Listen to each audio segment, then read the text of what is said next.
මම මේක කියලාම ඉන්නම් මට ආය පාන දුරේ පනවලට කියන එකකුත් නැහැ. මොකක් හරි ක්‍රමයකින් බලහත්කාරකමක් දේශයක් පිට වෙනවා නම් පිට වෙන සොරයක් ගන්න වෛරයක් ඇති වෙනවා. දන්නවද මේ වෛරය කොහොමද පිරිමහන්නේ කියලා? අර මතකද ඊයේ පෙරේද අර පොඩි එකා කපලා මැරුවා. අවුරුදු 5යි.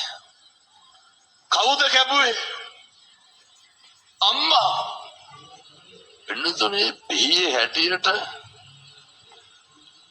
ඒ කරන්නේ අතුල්ලලා කපන්න බෑ. බෙල්ලක් කැපිය හැකිද? රාත්තල් 30 40 බරක් අතට එන්න ඕන මොකේද? සමහරු කියනවා නේද තොපි මරාගෙන මැරෙනවා කියලා. ඔවල්ලේසි නෑ කිව්වා කියලා. පේනවද මරාගෙන මරණ හැටි?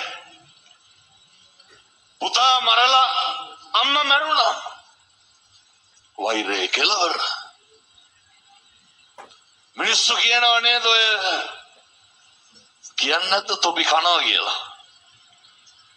මම දැකලා තියෙනවා බස් වල සමහර රියදුරු මහත්තුරු එහෙම දොස් පරස් කියනවා නෙමෙයි හොඳේ. බස් වලට එක්ක සෙනග ගන්න බැරි වෙලා වෙන බස් එකක් ගත්තාම පින්නොදේ ටිකට් 3ක් ඇති. පිටිපස්සේ අල්ලනවනේ ග්ලාස් එක කුඩු වෙලා යන්න. රුපියල් 300කට විතර. වෛරය පිට කරන හැටි. මොකටද මිනිස්සු මේ හැල්මේ දුවන්නේ? හැම වෙලේම පිච්චි ඉන්නේ. හැම වෙලේම අනේක දිහා වෛරය. කාට හරි වැරදිච්ච ගමන් මිනිස්සු මොකද කරන්නේ? මිනිස්සුන්ගේ හිතවල තියෙන කැතකම එළියට එනවා. මිනිස්සු පුළුවන් තරම් නිමෙන්න ඕන පින්නතුනේ. මිනිස්සු පුළුවන් තරම් සංසුන් වෙන්න ඕනේ.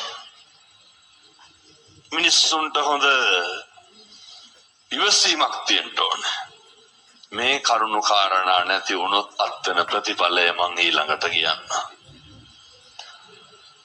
අර දැක්කද බදුල්ලේ ටවුන් එකේ පහුගිය දවස්වල අර අයියයි මල්ලි එක දිගට කපා ගත්තා. වෛද්‍යවරු කියනවා මේ හරි කරදරයක් මේ දෙන්න. ඇයි දෙන්න දෙමාරුවට කපා ගන්නවලු පින්නතුනේ. මට මතක නෑ මේ පැත්තෙම දර ඉස්පිරිතාලේ ඉන්නකොට අත කපාගෙන ආවේ බද්ද කෙරුවට පස්සේ. අත කපලා බද්ද කෙරුවා. ඉස්පිරිතාලේට ගිහිල්ලා අත කපාගෙන ආවා. මේ සමාජෙච්චරට කුරෙරුවේ මැදවච්චි සුමානයක් ඇති. පුතා මට පොරවෙන් කෙටුවා. දකින්නද මං හිතන්නේ. මොනවාද මේ පිට වෙන්නේ? පිටතන මේ සංසාරේ අරගෙන එන වෛරය.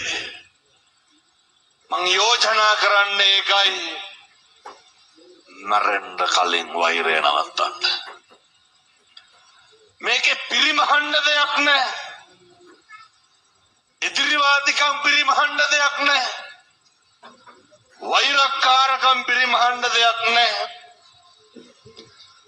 කාලෙකින් හම්බෙච්ච මනුෂ්‍යාත්ම භාවය කුසලස්ස උපසම්පදා කුසල් විතරක් කරගෙන මැරෙන්න පින්නතුනේ. සංසාරේ කවදානම් අපි ආයේ මිනිස්සු වෙලා උපදීද?